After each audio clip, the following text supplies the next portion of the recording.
Hey everyone, thought it was time to give you an update on what's been going on here at Well Grounded during the Earthship build.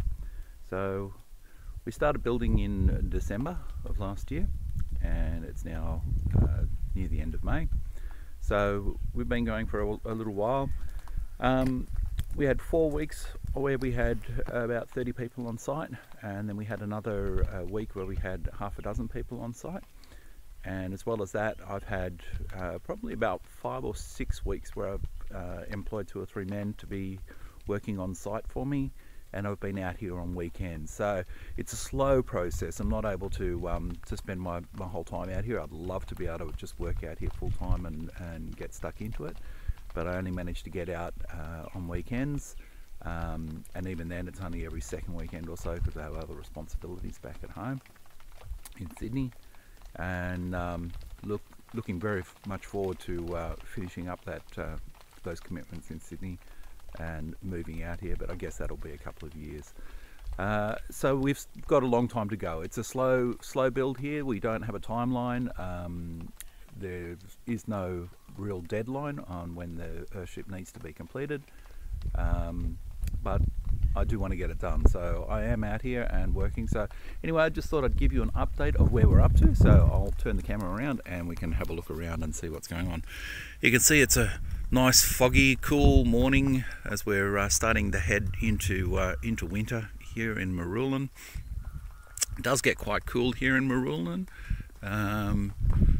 Pretty normal sort of to get down to around about -3 or 4 overnight.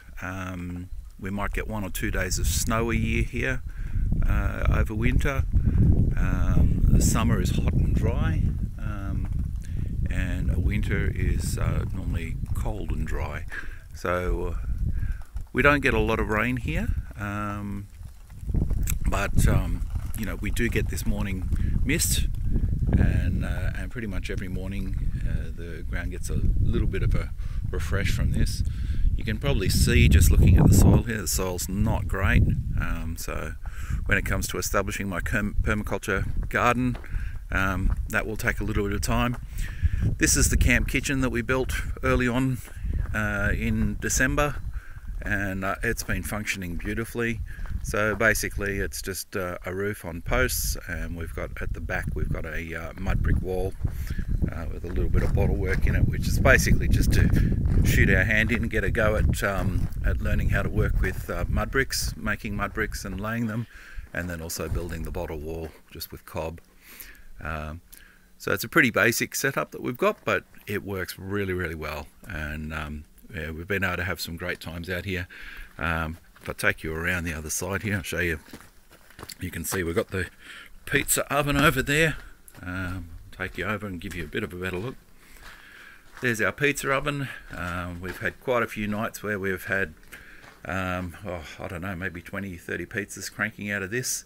You know, just a couple at a time, obviously, but it really gets going, and you know, you can get a beautiful pizza out of there in 2 or 3 minutes, and it's lovely.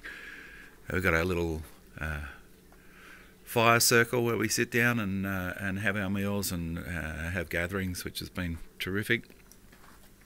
The place is a bit of a mess at the moment. You can see up here I've got a few mud bricks still set aside, and I need to get into that. Up the top there, you can see I've got a bit of excavation work. That's in preparation for a shed. We're putting in a shed up there, which will be for the equipment on the property.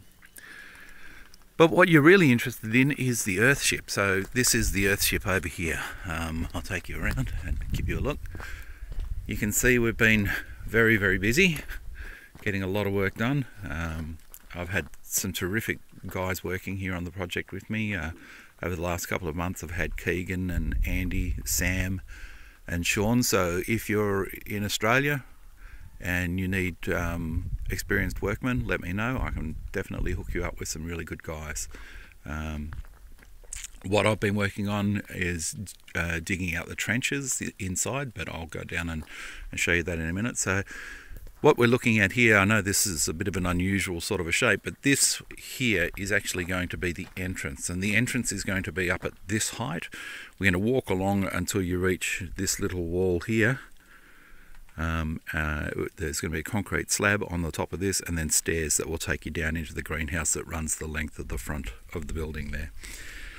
Now what you can see here, we've got the tyres. I work in a school, and they were throwing out this old gym mat, which is actually perfect for protecting my termite barrier. This is termite barrier. We actually have 2 layers of that termite barrier that surround the entire building. Part of the building code here in Australia is to have that termite barrier. I'll take you up and I'll show you a little bit of what's going on up the top here. Now you can see, looking down from on top here, you can see that we've got these pieces of conduit coming through the wall, the orange conduit coming down 1, 2, 3, 4 and 5. So at 5 different heights at 3 different locations along the building. 1, 2, 3. So we've got 15 of these conduits that will have thermistors that go back 3 meters into the berm behind the house. So they will go the full 3 meters back behind the house to measure what's happening with the earth temperature, so that we can really be able to get a grasp on the science of what's happening with the thermal design of the build. So we had to excavate a full 3 meters behind the building here. This was to run a drain across the back that runs on a gradient going back to the drain, and then the drain itself runs on a gradient away from the middle of the house and around to either side, around like that. And then that is covered over with aggregate, and then that is covered over with geofabric, which will allow the water to go through without all the silt. This, of course, is all going to be backfilled and compacted.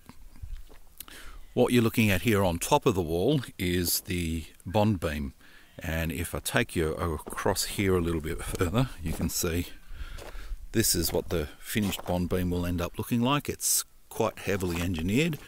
We've got 4 lots of 12 mil aggregate, 12 mil Rio running the full length, and then we've got 300 centres. We've got the ligatures which tie it all together. And what we've done is a little bit tricky to sort of see here, but we've actually got these L bars that we've hammered through the tyres.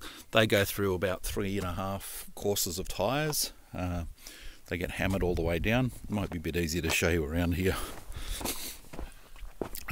Yeah, you can see here, this is the L bar here that has been hammered down into the tyre, and then we hang the ligature on that and then put the beams running through. So this obviously needs to be completed off, finished off still around there. I'll take you around and show you what's going on.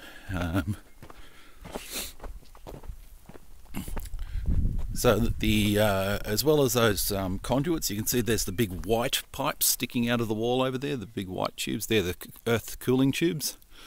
They go all the way around the building, come through and come out.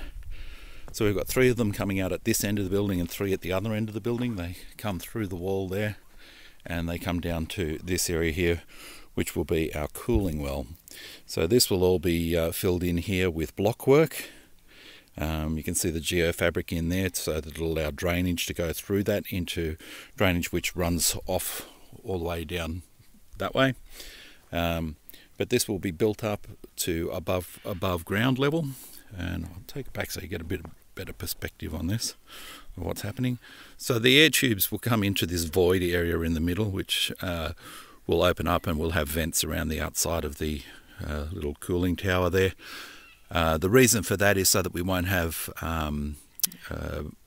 we don't have the pipes actually coming out above the ground level. They come into the cooling well. The cooling well comes above ground, and then we'll plant all lavender and some nice plants around the exterior of that, so we get a beautiful perfume coming through. You can see we've got a lot of spoil, a lot of earth still to use for backfill. We've been very busy getting on with all of this.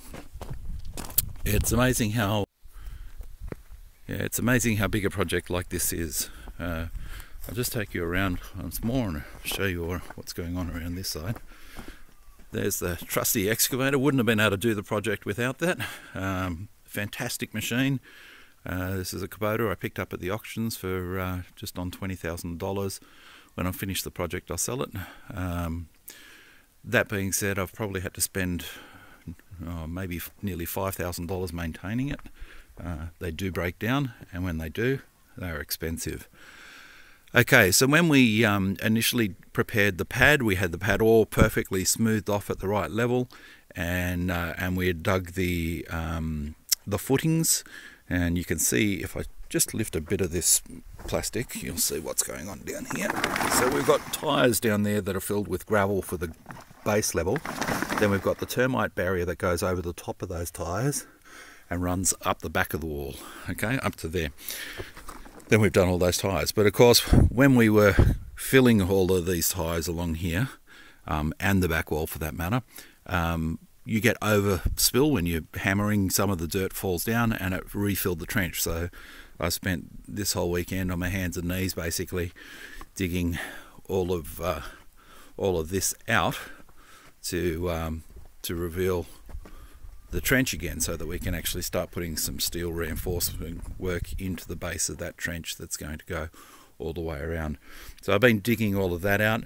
I've had to do it by hand rather than trying to use a machine, because using the machine just destroys the termite barrier, and even doing it by hand, you've got to be careful. It's very easy to puncture that termite barrier. Any holes that I put in it I have to tape over. And the concrete will go up to that. So you can see there where I've gone all the way around the wall to here. I still need to do the other half of the building. That's what I'll be doing today, is digging all of that out, and it gives you a good idea of where we're up to. So basically I'll just show you very quickly. So that's the entrance there that I was talking about before. So you'll come down the set of steps that'll come down just into the greenhouse here. This will be the greenhouse, basically running the full length of the building across the front here. This will all be